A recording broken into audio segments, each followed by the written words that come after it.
રાજપીપળા ખાતે મોદી સરકારના સફળ 12 વર્ષ નિમિત્તે મીડિયા સંવાદ યોજાયો। રાજપીપળા સ્થિત શ્રી કમલમ ખાતે ભારતીય જનતા પાર્ટીના નર્મદા જિલ્લા અધ્યક્ષ નીલ રાવની અધ્યક્ષતામાં 12 વર્ષ વિશ્વાસના વિકાસના અને જનકલ્યાણના અભિયાન અંતર્ગત મોદી સરકારના સફળ 12 વર્ષની સિદ્ધિઓને ઉજાગર કરતો મીડિયા સંવાદ કાર્યક્રમ યોજાયો હતો। આ કાર્યક્રમમાં જિલ્લાના ટીવી, ડિજિટલ તેમજ પ્રિન્ટ મીડિયાના પત્રકારો અને મીડિયા પ્રતિનિધિઓ સહિત જિલ્લા પ્રભારી અર્જુન ચૌધરી, મહામંત્રી આશીષ પટેલ અને હિતેશ વસાવા ઉપસ્થિત રહ્યા હતા।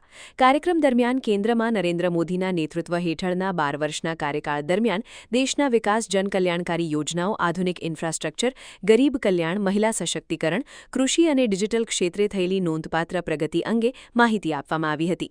મીડિયા સંવાદમાં સરકારની વિવિધ ઉપલબ્ધિઓ, જનહિતના નિર્ણયો અને આગામી વિકાસલક્ષી યોજનાઓ અંગે વિસ્તૃત ચર્ચા કરવામાં આવી હતી। કાર્યક્રમ અંતે મીડિયા પ્રતિનિધિઓ સાથે પ્રશ્નોત્તરી પણ યોજાઈ હતી। આજની પ્રેસ કોન્ફરન્સનો મુખ્ય ઉદ્દેશ છે કે 12 વર્ષ મોદી સાહેબના જનકલ્યાણકારી યોજનાઓના વિશ્વાસના અને વિકાસના થયા અને આ 12 વર્ષની અંદર નર્મદા જિલ્લાને પણ ખૂબ મોટો યોજનાઓ હોય, ખૂબ વિકાસના કામો હોય એ સાહેબે આપ્યા છે।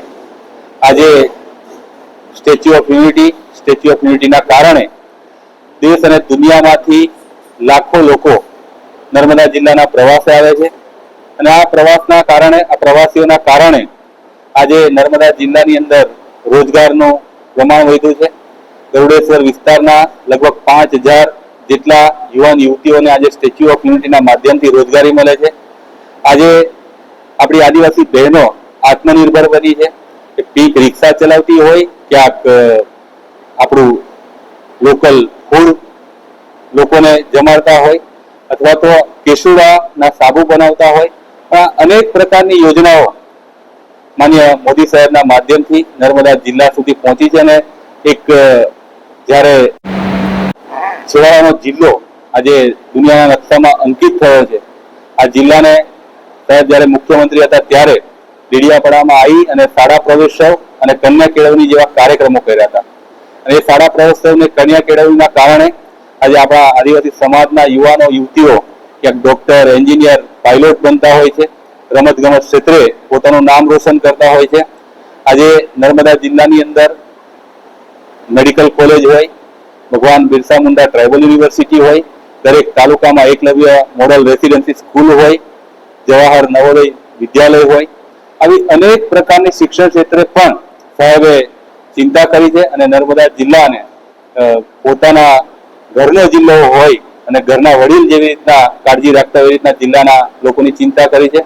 પ્રધાનમંત્રી નરેન્દ્રભાઈ મોદી કોરોના કાળથી અત્યાર સુધી જે પ્રકારે મફત અનાજ યોજના ઘરે ઘરે સુધી પહોંચાડી છે, કિસાન સન્માન નિધિ યોજના આજે જિલ્લાના દરેક ખેડૂતને એનો લાભ મળી રહ્યો છે, ત્યારે આ 12 વર્ષ મોદી સાહેબના જે છે એ જે અદ્ભુત કામો, ઐતિહાસિક કામો આપણા વિસ્તાર માટે થયા છે।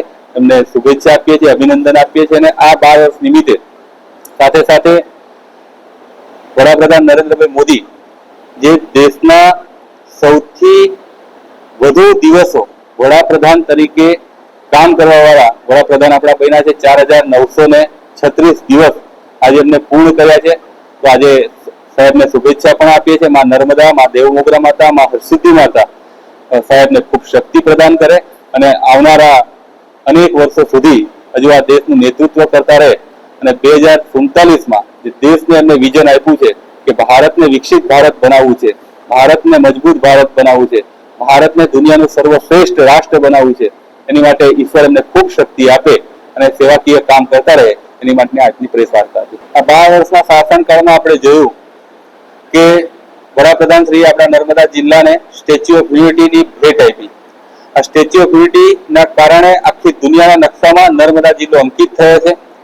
આ સ્ટેચ્યુ ઓફ યુનિટીના કારણે નર્મદા જિલ્લાના હજારો યુવાનો યુવતીઓને રોજગારી મળે છે। આ સ્ટેચ્યુ ઓફ યુનિટીના કારણે ઇન્ફ્રાસ્ટ્રક્ચર જે ડેવલપ થયું, પહેલાનો એક સમય હતો કે રાજપીપળાથી વડોદરા જવું હોય તો લોકોએ 2-2.5-3 કલાક રસ્તાઓના કારણે જતા હતા। તો આ સ્ટેચ્યુ ઓફ યુનિટીના કારણે આજે રાજપીપળાથી આપણે કાલાઘોડાથી ગાડી લઈને નીકળીએ તો 1 કલાકની અંદર આપણે વડોદરા પહોંચીએ છીએ, અઢી કલાકની અંદર આપણે અમદાવાદ પહોંચીએ છીએ। આજે નર્મદા જિલ્લાના વિદ્યાર્થીઓ ભણે એની માટે દરેક તાલુકાની અંદર એકલવ્ય મોડલ રેસિડેન્સી સ્કૂલો હોય. આજે સ્કૂલ પતાવીને તરત એમને ભણવા માટે કોઈકને મેડિકલ લાઈનમાં જવું હોય તો મેડિકલ કોલેજ હોય, કોઈકને બાકીના કોર્સ કરવા હોય તો આખી ભગવાન બિરસા મુંડાના નામથી યુનિવર્સિટી આપણને આપી છે. આ જિલ્લાની ઉપર સાહેબના ઘણા ઉપકારો છે અને આ જિલ્લો એક માં જેવી રીતના દીકરાનું પોષણ કરતી હોય એમ મોદી સાહેબે નર્મદા જિલ્લાનું પોષણ કર્યું છે. એની માટે સાહેબનો અમે આભાર વ્યક્ત કરીએ છીએ. નર્મદા જિલ્લાની રાજનીતિક જે પરિસ્થિતિ હતી અને કદાચ અમને મત ઓછા મળ્યા છે, પણ છતાં પણ વિકાસનો રથ એ ક્યારે ભારતીય જનતા પાર્ટી અટકવા દેશે નહીં.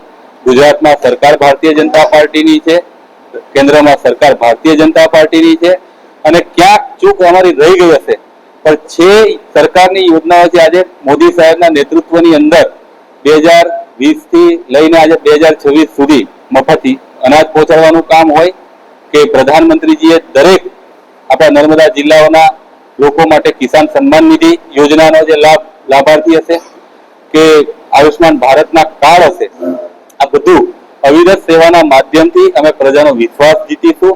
આવનાર સમયની અંદર ફરી વખત અમે મજબૂતાઈથી સંગઠનને મજબૂત કરી ઘરે ઘર સુધી ભારતીય જનતા પાર્ટીની વિચારધારા લઈ જઈશું અને જે મોદી સાહેબનું વિઝન છે 2047માં વિકસિત ભારત બનાવવાનું, એમાં નર્મદા જિલ્લો વિકસિત નર્મદા મળે.